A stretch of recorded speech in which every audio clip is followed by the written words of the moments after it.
We have our big bore kit ready to go on our 50. This is the easy part. Like anything in life, there's a lot of preparation that goes into this to make it work right. It's all preparation.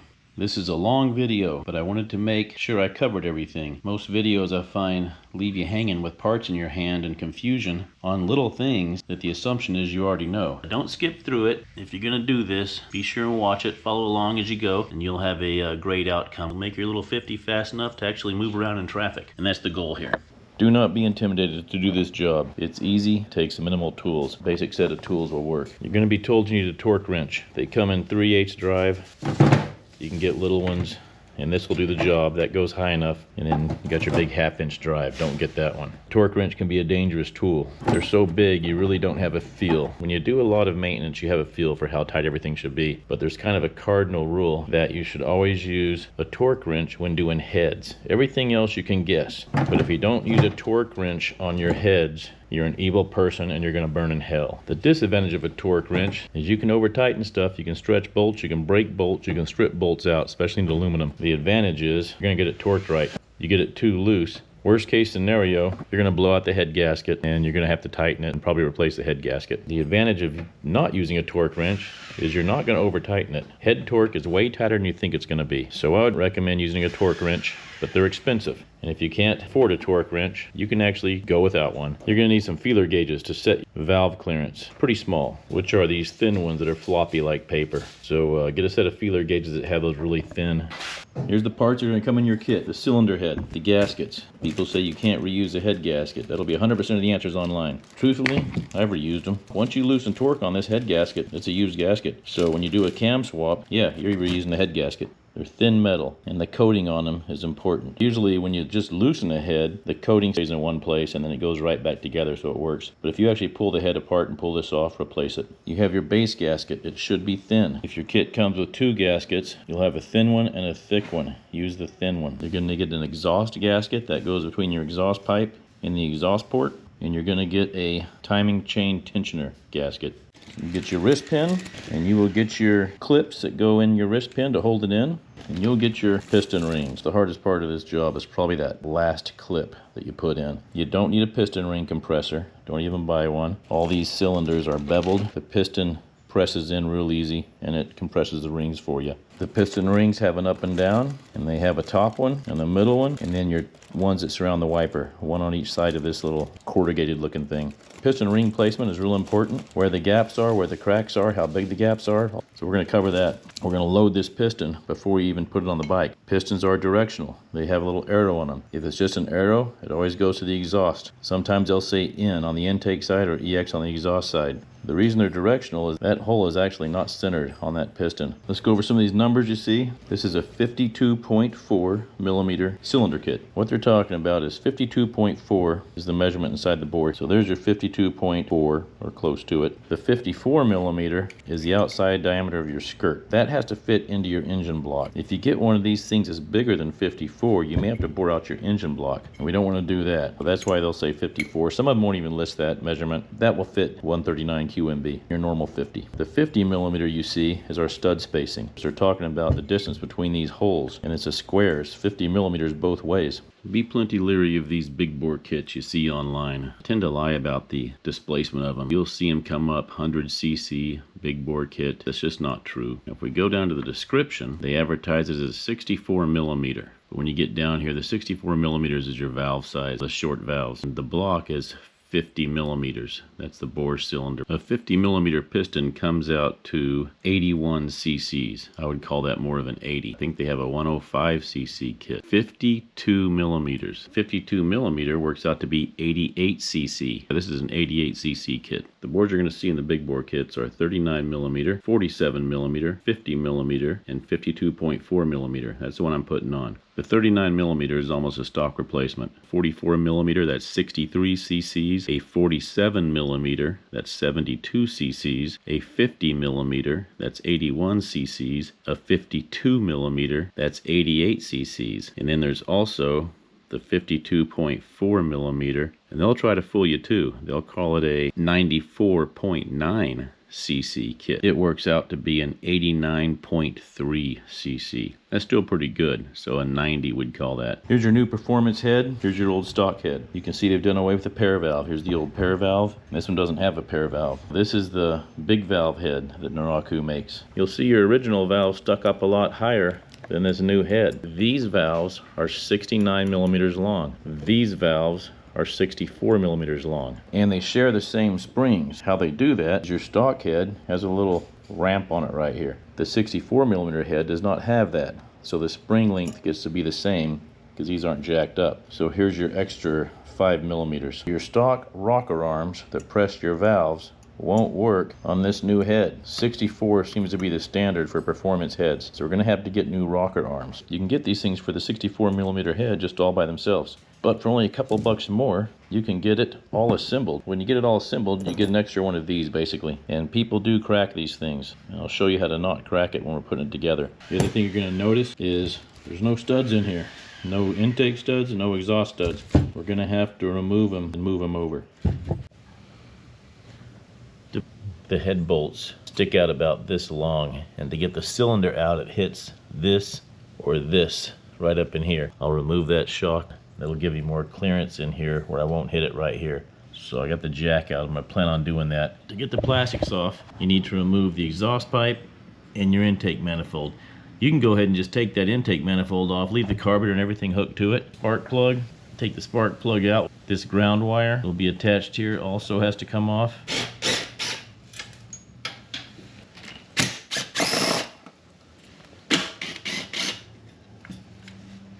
This will be a good time to remove your pair. This is just a vent. You can just go to the open air. Your pair valve will be here. You get rid of it all together. The new head will not have the pair valve on it. I'll take this thing off right at the intake manifold. Pull everything off. There's a gasket under there. It doesn't matter. We're not going to be reusing it. If you're one with a big bore kit, you'll most likely have an intake manifold like this and not the little rubber plastic one. Either way, they both have O-rings on them. You don't really need the paper intake manifold gasket. The rubber O-rings are fine, and they go right up against the engine. If for some reason the carburetor you have doesn't fit because it hits the bottom down here, you can use spacers, the little black spacers that go on. If you put the spacer on, you'll need the gasket. Lift this off as one unit, set it off to the side. There'll be an O-ring under here. I'm gonna go ahead and pull it out so I don't lose it. If you don't pull it out, it'll fall out when you least expect it, and you won't have it. These bolts here come out, this one. I think there's two on the other side. That one, you're probably missing one already if you've been riding. This one, and then these two here.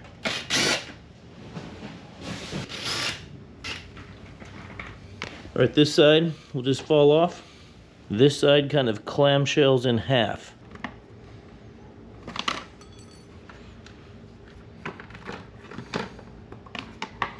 Now we can pull the top of the engine apart. I like to start with the towel laid out. I lay out everything in the order it came off. Take off your valve cover.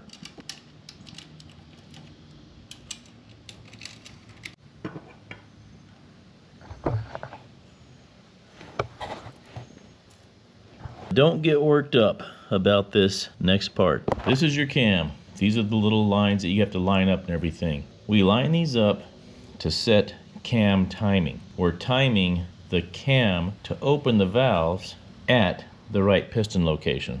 This is a very big sprocket. There's a chain that goes down here to the crankshaft. On the crankshaft, the chain goes to a sprocket in there half as big as this one. So it's a gear reduction. So this will go around one full turn as this goes around 2 full turns. It's a 4-stroke. So the crankshaft will crank 2 turns. Piston goes up and down, up and down. You have an intake stroke, you have a compression stroke, it fires, your power stroke, and then you have an exhaust stroke. So there's 4 strokes. You're only going to see this camshaft. It's going to open the valves for the intake, for the exhaust stroke. Then it's going to keep both valves closed on your compression stroke.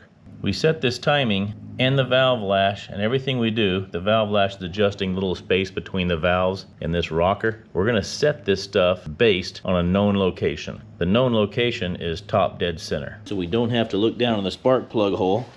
We can determine top dead center from this mark right here on the flywheel. Remember, the flywheel rolls around. There's 1 rotation and it's at top dead center. It's going to roll around again. There's 2 rotations and it's at top dead center.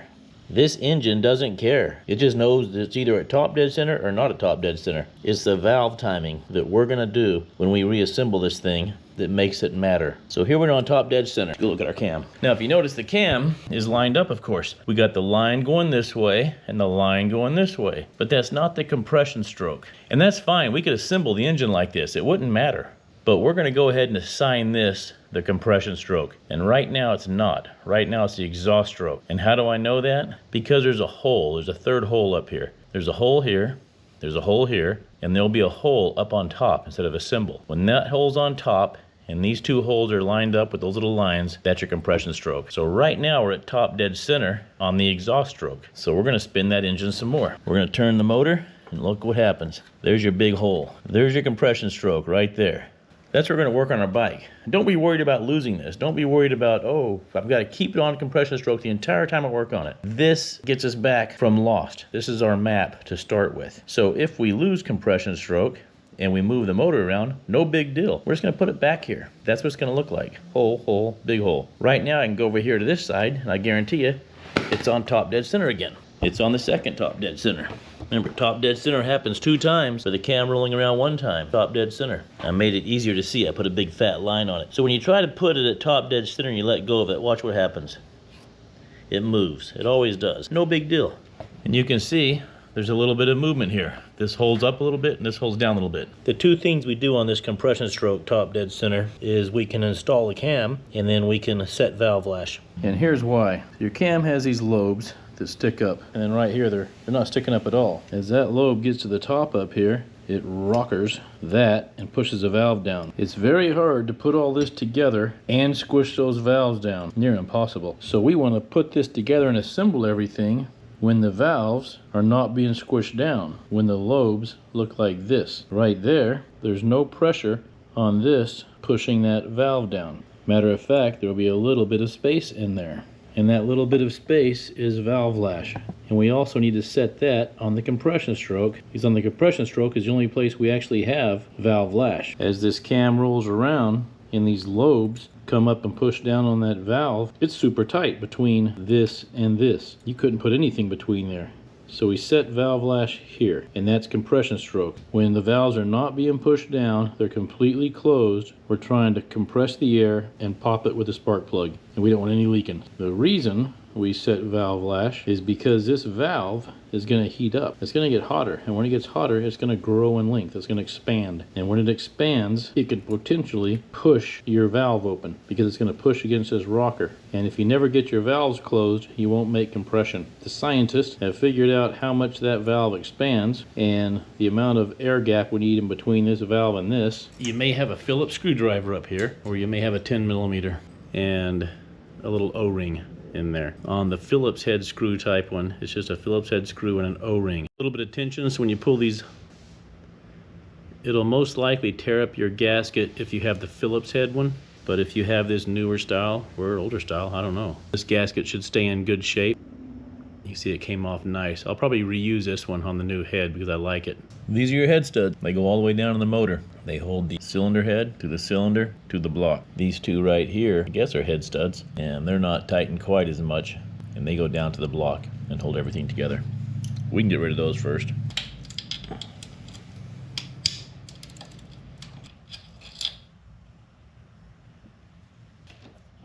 I loosen about a 1/4 turn at a time. Back and forth, alternate between them until they finally loosen up, and you can take them off by hand. There's a washer and a nut.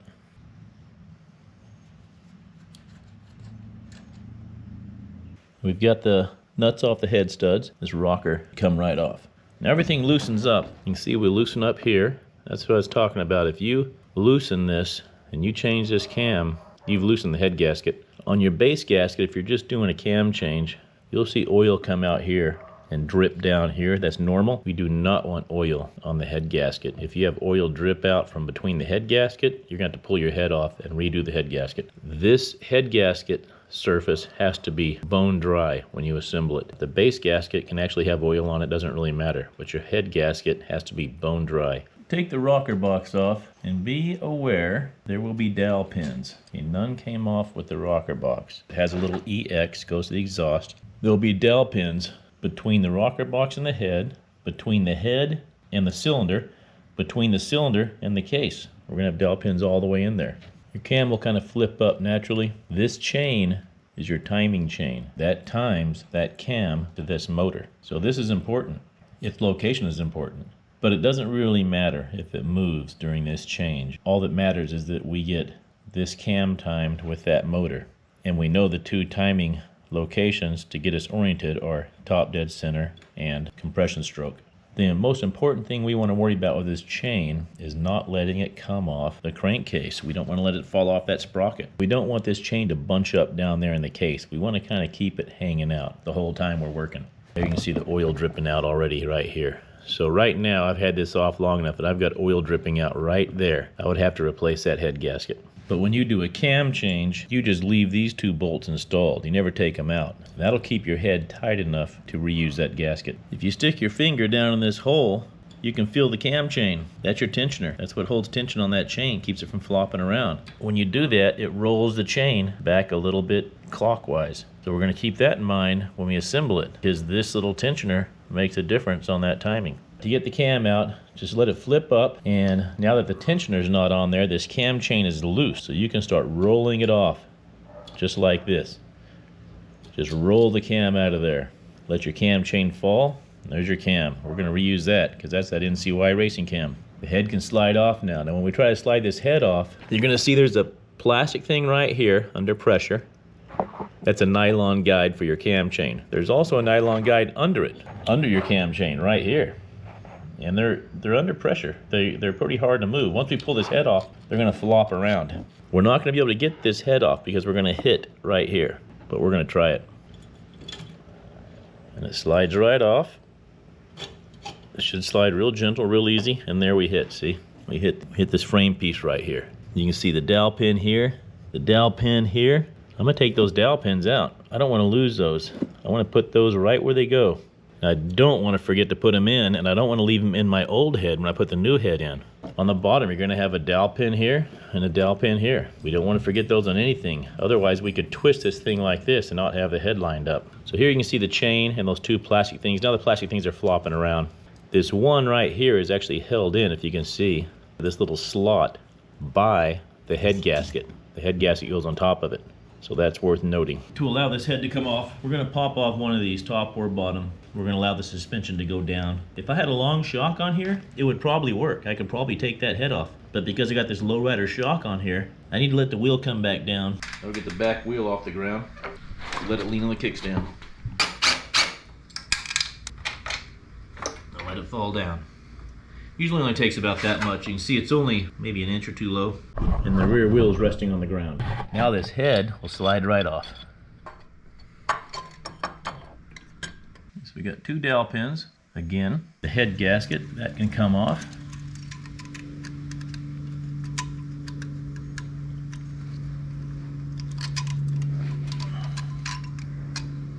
Now we can slide the cylinder head off. Just make sure when you do it, remember this one here is kind of flopping around. That one's fine. This bottom one's going to come out with the cylinder head. And just keep your chain pulled tight, it'll stay. If you want to check if it fell off, if you're worried, you can roll your engine center back and forth. You can feel it turn in your hand. We'll slide this off, and you might tear the base gasket. We're going to replace the base gasket. Those things can sometimes stick. There it goes. So that base gasket's trashed. So here's what I was talking about. This thing will come out with it. This lower nylon guide will come out with it. You can just twist that to the side, let it come out. Remember how it goes though. Remember the orientation on this. It's got like a metal side that goes towards the motor, and it's got a flat side that goes towards the cam chain. For your dowel pins, you should have two of them again. This gasket will have to come off. Looks like the gasket came off pretty clean. It just tore.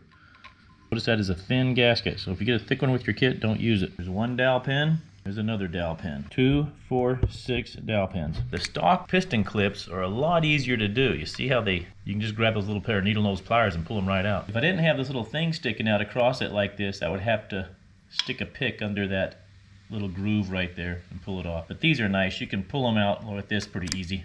like that. Try to be gentle with them. Try to get them out, even though you're not supposed to reuse them, intact. When you're installing your new piston clips in your new piston, one of those wrist pin clips under pressure will take off and it'll fly across the room. You'll never find it. So you may have to reuse one of these. And this is the kind you want. I can now push that pin through. Push it on through like that. It's quite a difference in size right there. Why order this whole rocker box? Just so I had the extra parts for only a couple bucks more. So if you just ordered the rockers by themselves to save some money, you're gonna have to reuse your rocker box. The exhaust side on this one says EX, intake says XB. The exhaust side on this one says EX, then we got FS. This just slides in there on the intake side. They have little screwdriver slots on them, but they don't thread, they just slide in there. And it sits with this little dent right here on that, so it can't slide out. The other one slides in past this hole, and it can't slide out because that head stud is holding it from sliding out. They can be tight. If they're tight in there, like these are, you'll have to use a series of little wacky things like picks with bends in them, screwdrivers with angles in them to stick in there and push through. Now, this is why I recommend just buying the whole rocker box. They're a pain in the ass sometimes. Sometimes they just fall out. You'll be holding them in your hand, they'll fall out. But sometimes they're really tight. And if they are, they can be difficult to get out. Kind of spin them until you feel a little bit of looseness. You stick a pick in there where you can see usually slide it out. So here's the 69, the stock one. Here's the 64, the aftermarket. I put the two parts together where they touch the cam. This one is quite a bit higher because this has a longer valve to press. So that's why we need shorter rocker arms. They're the same exact rocker arm, intake and exhaust. When we're assembling this thing, since these are the same exact part, they can only go in one way. This would obviously be upside down. That wouldn't work.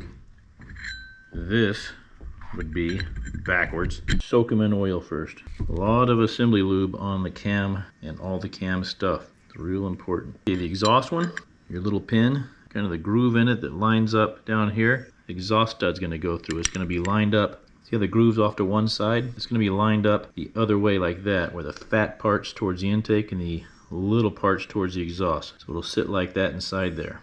And you'll use your screwdriver to line that up. Slide that in. Slide the intake one in. The big fat one. When you get them in there, push this in till it goes all the way down in there, because we've got to fit an exhaust stud in here. Now here's what I was talking about, the alignment. I can move that. You can see it sticking out inside the hole. We want to move it till it's not sticking out at all, till it's nice and flush right there. If we get it 180 degrees the opposite way, it still sticks out in the hole. So if you put this on backwards, you're probably going to crack your carrier. And that's one way people crack their carriers. In the intake one, same thing. You can see as I roll that, it could block that hole right here, or it could open it up. So we just want to make sure it's opened up, or so the head stud will slide through there. Cam's oiled, journals are oiled. You see the little groove in there right here? The cam bearing sits in that groove. When you go to put this on your head, several things get caught up. These get caught, or they get caught like this in the cam. So make sure these are kind of straight. Get it on there. And sometimes you'll see it's not all the way down. If this thing's not touching that, don't start tightening those bolts. That should be flush before you even start tightening. If there's a gap in there like that, you've got a problem. It's a simple problem. This cam sits in between those little grooves and there's play in it. You can feel it back and forth. You want to feel that play. The problem is some guys get these things jacked in there like that, or like this, and they start tightening them down.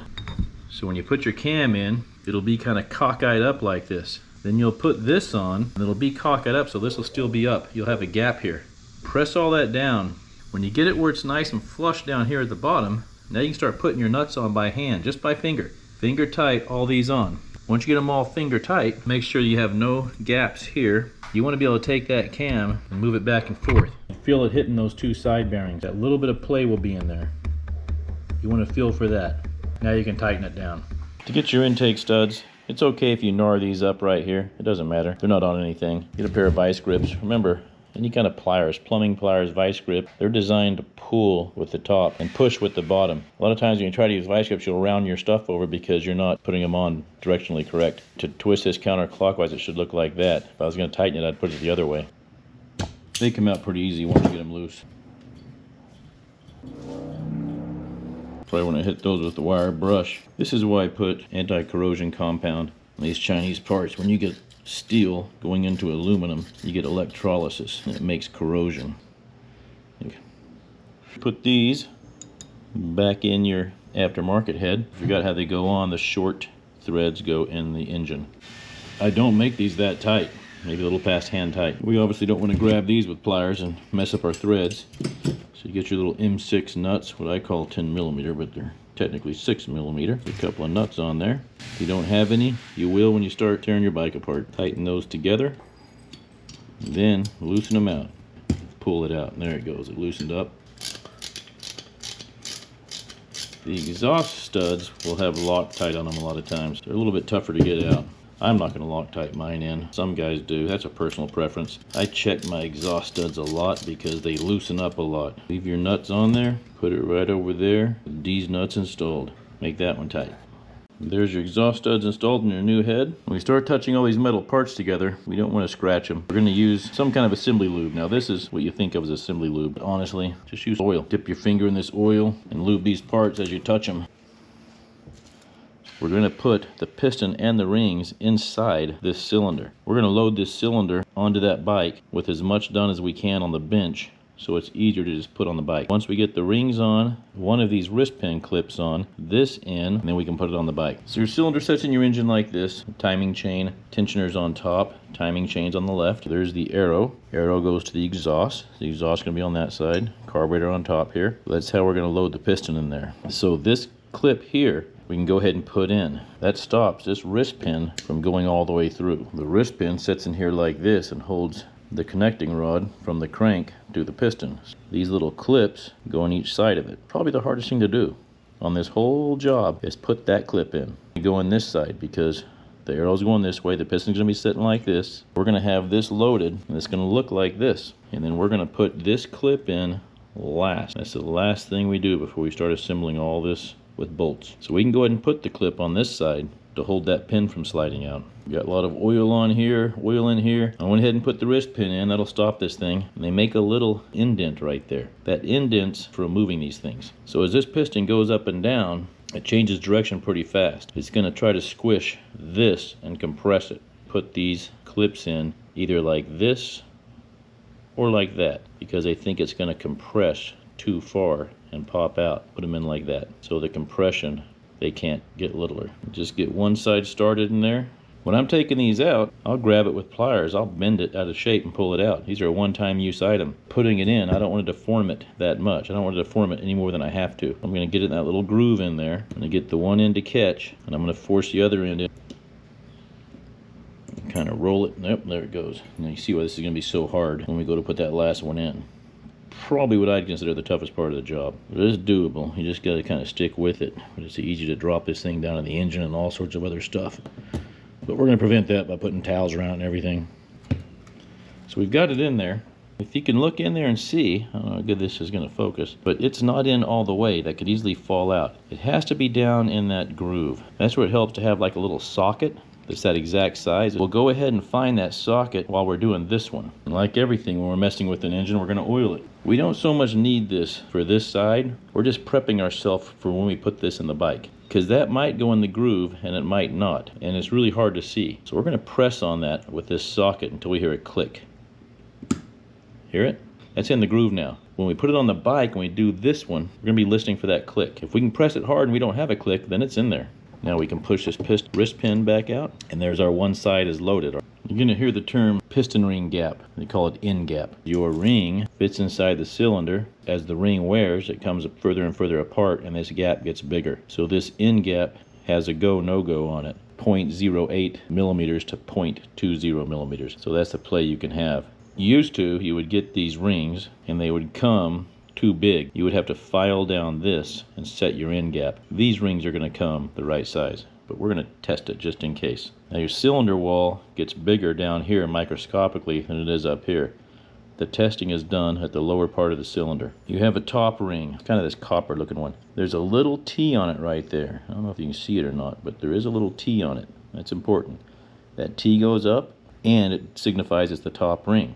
Then you're going to have the second ring, and the second ring has a little 2T on it. That's the top of the second ring. Then you're going to have the side ring or expanding ring, the oil scraper, all sorts of words for it. But it's this goofy looking thing here, and it comes apart. And these two, they go one on top of the other. They'll be the last ones down in that bigger groove on the piston. So your top ring goes obviously in the top groove, second ring goes in the second groove, and these 3 rings are going to go in that groove. Let's get this all oily in here.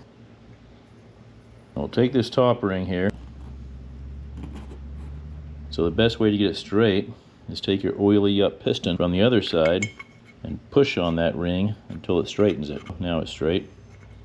Now we can look at our end gap. You can see that end gap is tiny. Got a feeler gauge here that's paper thin, 0.076 millimeters. We'll see if we can put that in that. Yep, look at there, it fits right in. So even though it looks like it's touching, there's actually space in. So these things come about perfect right from the factory. That was just to show you. The book will mention setting the end gap. The top ring is roundy. You'll see in this picture here. The second ring has a sharp edge on it.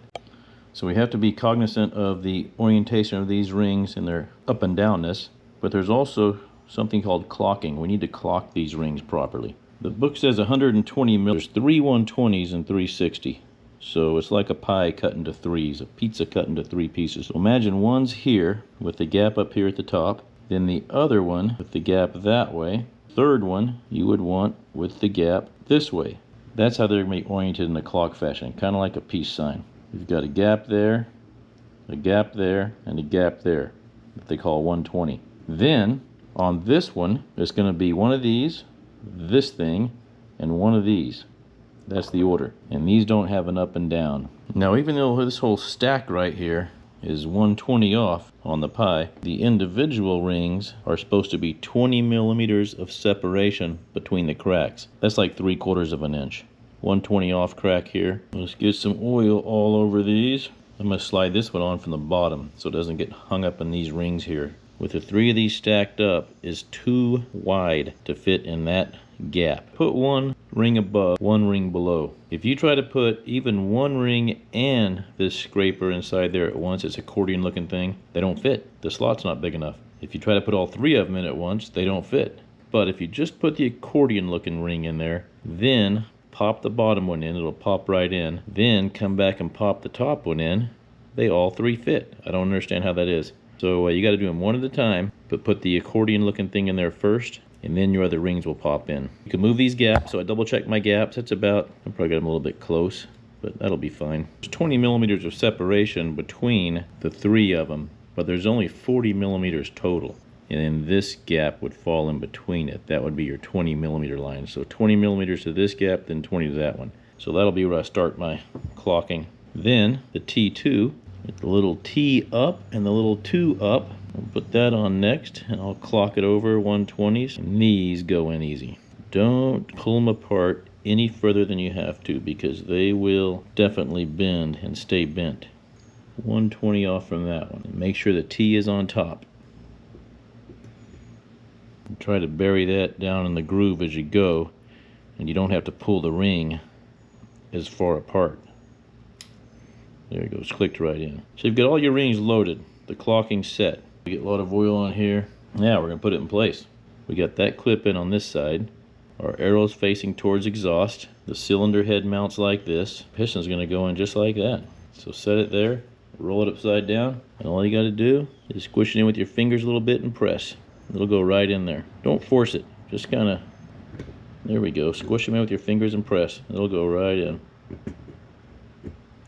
And there's your piston. If you do that, you pop it out too far, you have to redo it. You can't push that back in that way. You can't get that to collapse enough to go in there because it's not beveled. You pop that ring back off. We're going to leave just enough piston skirt. We're going to have to put this in first. So it's got to be low enough that we can get this in. And then we'll use our socket to drive that clip in. This is what your loaded piston looks like. You can push it right up against that. Chain tensioner on top, chain on left, piston sits like this, and we've got the arrow pointing towards the exhaust. We're going to double check that again when we put it together. Our piston is still on top dead center or near to it. This is going to move around a little bit as you work. Our chain is hanging down. You can ensure again that it's not falling off the sprocket. You can move that and you'll see the chain move. Make sure there's no pieces of old gasket down here. You want a nice smooth mating surface. Go ahead and wipe it off. The gasket will go on anyway because it's a square. If you see how the cylinder goes, the long end is down. Put the gasket on with that long end down like that.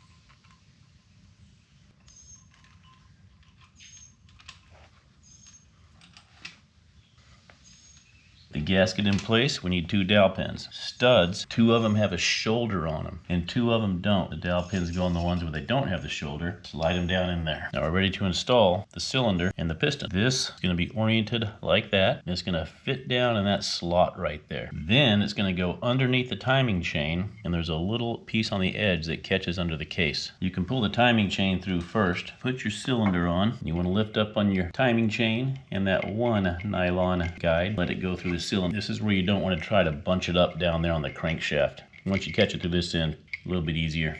And I forgot to show you, pull this pin out for this part of it.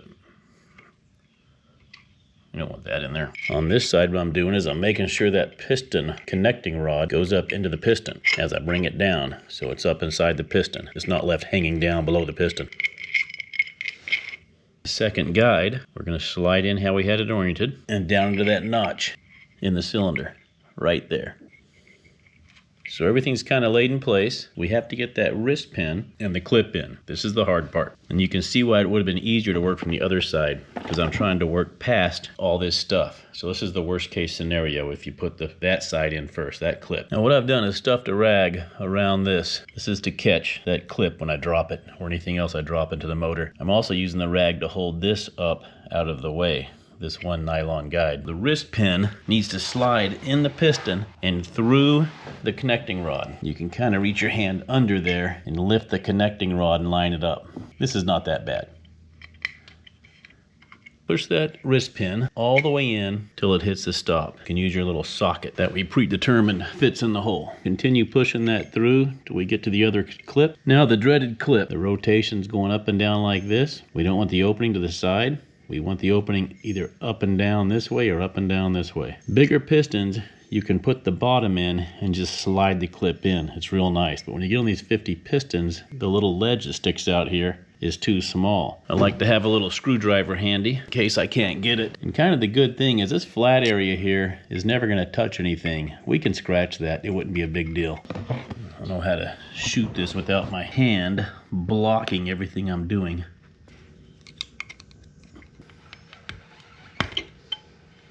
There, I got it in.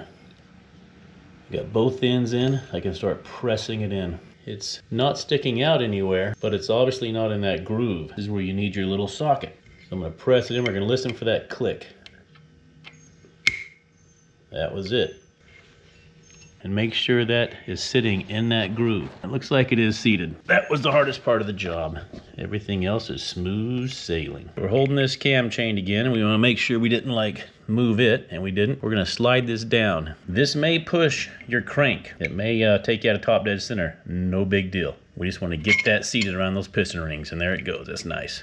That's perfect. Let it come on down. We can always put top dead center back. You feel how it hangs up right here? That's because of those dowel pins. We have to have it perfectly aligned. There it goes, over the dowel pins. You can see the seam is good. So that's what we're looking for. Now this came out. That's okay. We're going to shove that right back in there. We're going to push it up against the chain like this and run it down in there and get it past that engine case and in this little slot here. Now when you try to pull it out, see, it'll get stuck. But that's okay. That's where you want it. So that's set and that's set. Before we put the head gasket on, it's got to be clean. I use some kind of brake cleaner, carb cleaner. You really want to clean the mating surface. A nice dry seal on your head gasket.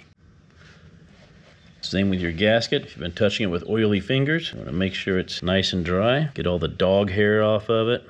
Get your 4 holes lined up. Try to touch it by just the this big square side, because that's not really a combustion seating surface. You could have put these dowel pins on first.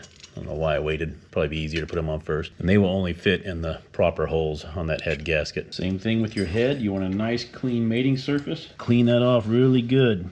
We've had a bunch of oil on there. We've been touching it. Oil is usually the cause of a head gasket blowing out. Compression will blow the oil out. That oil makes a little film in between the surfaces. That's what it's designed to do. And it's just enough that the compression will blow it out. We slide the head on. Same thing. Line your holes up. Get your chain through. Check this before you push it down. That gasket is sitting over top of where that nylon runner goes in. So the little tabs are down inside there. The gasket's over top of it. And it's holding it in place. Pull your chain tight on this side. You should have that nylon thing right there you can feel with your fingers. It'll go right down on those pins, those dowel pins, nice and snug. I'm going to go ahead and put these 2 long bolts right in here. These are M6 bolts.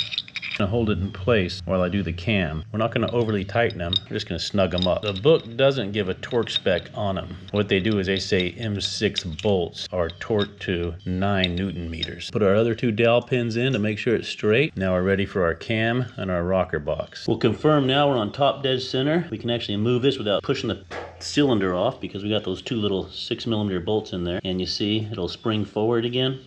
Can't keep it at top dead center, but we can keep it pretty close. We know we'll be a little bit counterclockwise from exact when we put this cam in. We've got it all oiled up. When this engine's running, the bottom of the cam chain is tight. The top of the cam chain up here is actually loose. It's the cam chain tensioner that holds pressure on it. So we're gonna pull the bottom tight as we line our cam up, and that's gonna get us right on the right tooth every time.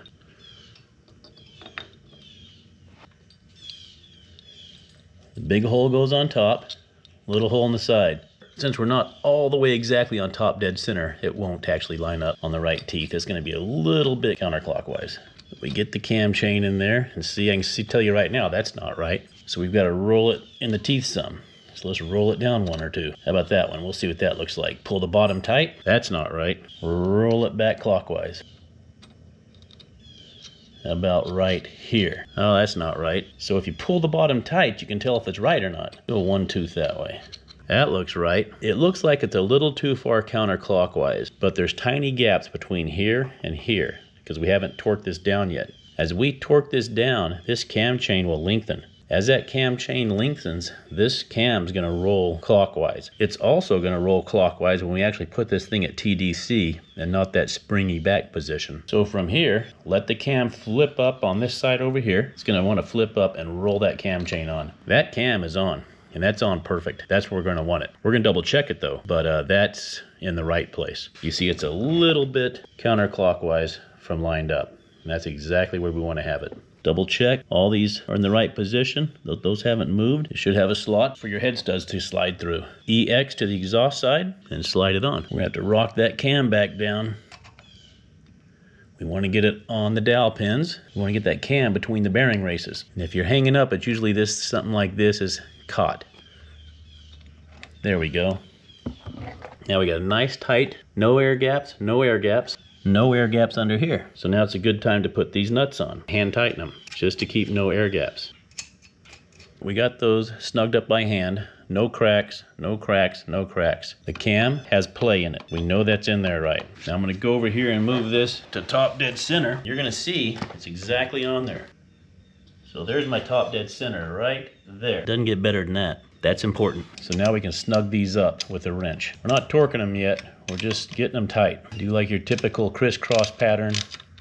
So you get everything going on straight. Just keep increasing pressure. So I'm going to loosen this rocker a little bit just so it has play in it. Otherwise you're pushing the valve open when you tighten it. If you don't know what I'm turning here, we're going to go over this. All right, I've got these pretty tight. About as tight as I would tighten something on my handlebars maybe. You know, not really a lot of pressure, but a little beyond snug.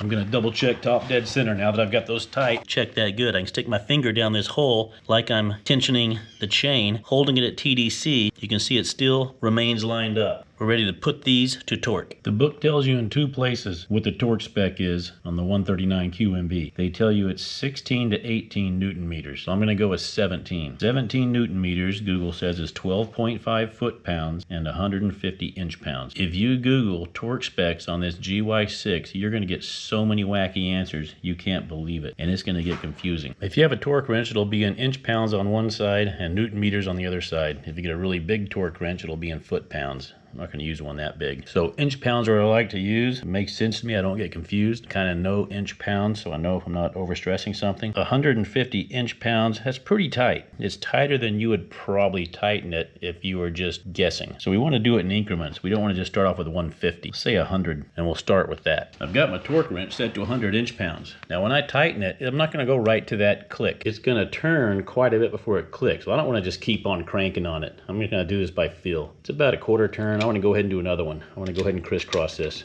Quarter turn. I'm going to keep doing this just like I was with my normal wrench. I'm going to keep tightening them like this until I get to that click, and then I'll work the torque wrench up in increments till I get to 150. There's a click right there. So I've got that one at 100. Now I'm going to come down here and start getting all these at 100. And that one didn't go. There it goes. There's 100. So I've got them all at 100. Now I'm going to start working the torque wrench up. You can see how much we move that head already. Look at these nuts right here. Remember putting those bolts in? I had those things snugged down pretty tight. Move this quite a bit. And that's why that cam will sometimes not look right. It'll look kind of like this until we get it tight. So I've moved my torque wrench up to 130. We'll do the same process again. If I turn it more than a quarter turn, I just go to the next one until I get to that 130. That one's already there, see? Now I'm down to my final torque of 150. When I torque one of these, so I'm going to do it twice. See, it moved a little bit more. Is when I torque this one over here, I'm going to move this head just a little bit, and it's going to untorque the one I just torqued. So you have to keep doing this. You see that movement right there? You have to keep doing this until you get no movement. There's movement right there. I want no movement in these things. See, that moved again. Even though I just torqued it a while ago, it's now moving because I've tightened the other ones down. So I relieve torque on that. So I want to keep torquing these head bolts like that one has no movement. That's what I want. Oh, that one moved. So I got to do them all again. No movement. There's movement. Now, this one here's got movement, but what's happening is, let's watch it. It moves, it torques, and then when I release a torque, it moves back. So I'm twisting that head stud. I'm actually twisting it, and it's twisting back. So I can do this forever. It's never going to get any tighter. So we're going to call that one good, even though I do have movement. Now your head is torqued. Now we can put these to 9 Newton meters. To me, that's just good and tight. Camchain tensioner. There's 2 different types. This one has a spring in it, goes down in here, pushes this down. The other type, the spring is inside here, you'll never see it, and you take a screwdriver and you put down the slot. And when you turn that screwdriver clockwise, this piece retracts. So it'll end up short like this. When you take that screwdriver out, it flips back to this position. The spring pushes it down internally. So when you're installing it, you have to hold that screwdriver in place to install it. It's pretty easy. It'll make sense if you have that kind. This one, this spring is going to push it down. We see the spring. The important thing to know on this, very important thing to know, this is not spring loaded. This does not have any spring tension on it. You can put this in a vise and squish it and you will just break this to pieces. It's not going to go up in there or anything like that. So the important thing to know is do not put this in extended like such, because you will break something. You can tighten those bolts down and overstress that. No matter which one you have, put it in retracted. So on one, we're gonna clockwise the screwdriver to retract it, put it in with that screwdriver installed, put your 2 bolts in, snug them down, then you can release your screwdriver and let the spring tension do its thing. Don't try to help it by turning the screwdriver counterclockwise. Let it rattle into place. On this style, since the spring is out of it, you can push it on that and retract it. And now it'll stay in that position while you put it in. Once we get it in there, we put the spring in, it's gonna push that down against the cam chain with that much spring pressure. So let's retract it and put it in. You want a gasket? Gasket in place, and you just set her in there.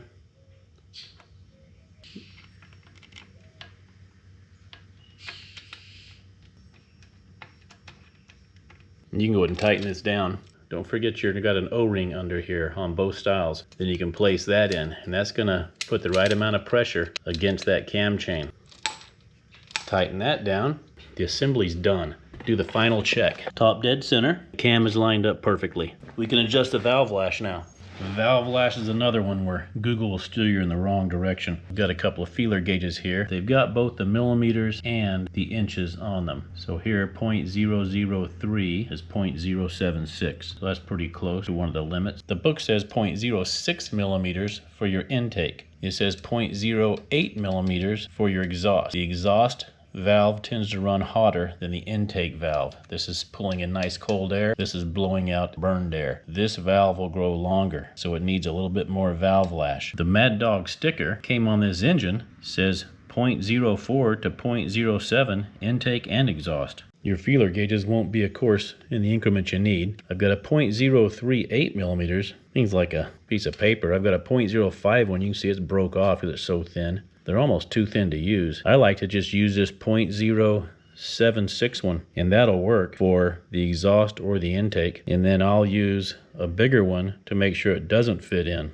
I adjust my valves a bit on the loose side, so 0.076 millimeters would be on the loose side of what they recommend, but I make that a really tight fit. I'm going to have a lot of drag when I push it in there, and I'm not going to fit this 0.1 millimeter in there. They make a special tool for this. You don't need it. That's a 9 millimeter, and this is just a square. I just grab it with a pair of pliers and move it. I don't even own, with all my tools, a 9 millimeter wrench, so I use a 11/32. We're going to have our feeler gauge in there between the valve and the rocker, and we're going to get it tight enough that it just barely goes in there, that there's drag on it when you move it while it's in there. This post is threaded, and it threads into the threads in this barrel. So if you screw it in, it goes more towards the valves and gets tighter. If you screw it out, it goes looser. This is simply just a lock nut. That's all it does. You put this lock nut on pretty tight. I think they say 9 Newton meters again. And when you tighten this lock nut, it's going to pull this post up, because you're really tightening it, so it's going to make it looser. So you have to get a little bit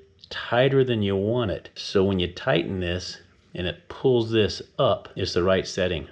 So it takes a couple of times back and forth to get it right. I usually put my wrench on here and just leave it in place the whole time. Then I take my little pair of needle nose pliers and I tighten and loosen this.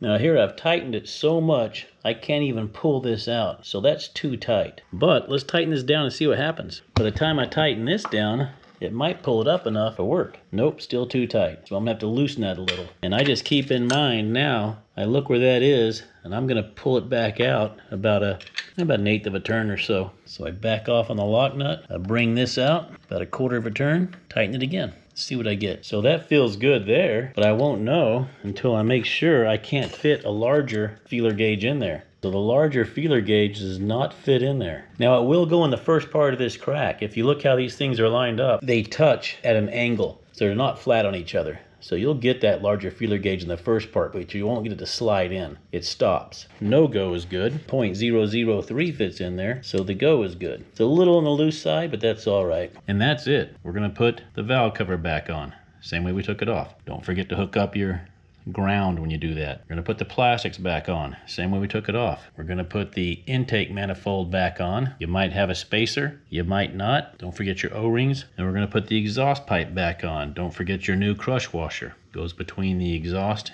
and the cylinder. All right, I got everything back together, and that part I didn't want to bore you with because you took it all off. You should know how to put all that stuff on. This mod, the big bore kit, is not earth-shattering. Don't be expecting something crazy. But what it is, it's an avenue for more mods. With the extra torque you're going to make, we're going to be able to add things like burn more fuel, bigger carburetor, or bigger jets in the one you have. You're going to be able to run a larger variator and get more top speed. The bike will have the power to handle these mods now. So I'm looking to get about 10 miles an hour out of this mod. But this big bore kit alone will not give me that. It may only give me 2 or 3 miles an hour, but the potential could be up to 10 miles an hour. Don't forget to check your exhaust bolts after every ride for about 3 rides. They'll be loose. Tighten them down each time. After about 3 rides, they'll stay. We're gonna start it up now and look for leaks.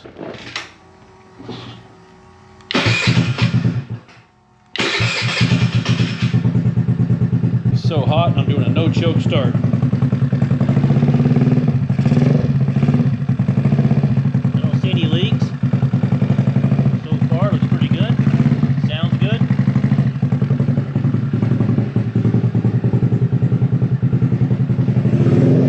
Battery charging.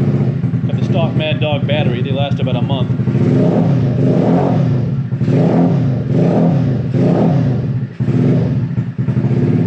All right, take it out, pin it, ride it like you stole it. Come back, change the oil. That's a new top end. It'll have a lot of metal in it. And have fun.